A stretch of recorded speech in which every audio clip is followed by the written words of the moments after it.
working for some reason.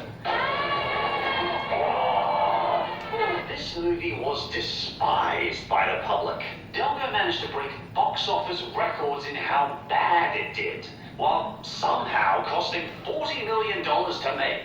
The film grossed less than $700 grand. This one's at the top of the list because I do respect the creator's attempts to make something completely innovative.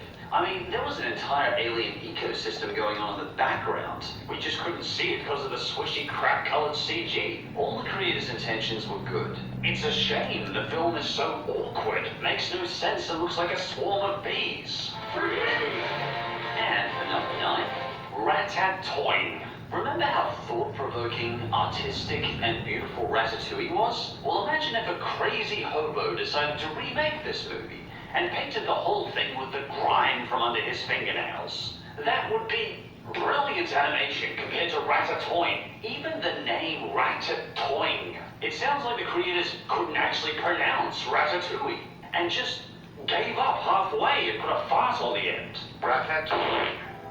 This 3D modeling, I didn't know it got this bad. I liked that it had some anime voice actors I recognized, but the animation alone makes it absolutely abysmal beyond saving. Frog said the food is great in Ratatouille. Boy, that's the truth. It was like 6.5 hours later. I don't usually like ice cream unless I'm certain that it's absolutely 3 days later. Young man, I'm impressed. Oh, get on with it. Are we going to do anything in this movie? I'm sure the food is very nice. It's all very inoffensive, but are you trying to bore your audience to death with these?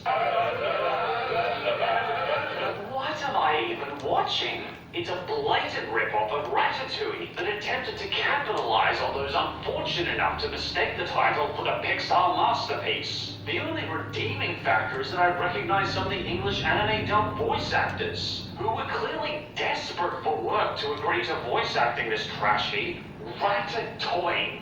This one deserves no attention. And number 8, Tappy Toes. There are sometimes movies that pay homage to a previous movie. Then there are blatant rip-offs of popular franchises.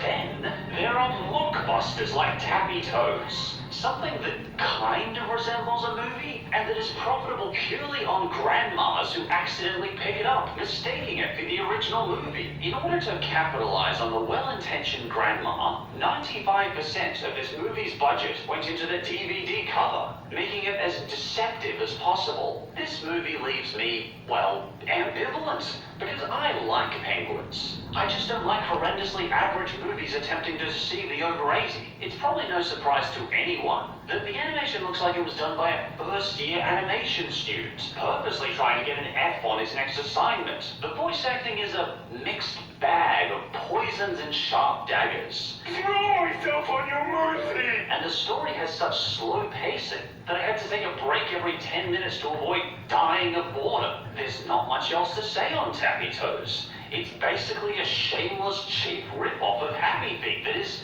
profoundly dull. And the 7th worst is Tentacolino, aka In Search of the Titanic.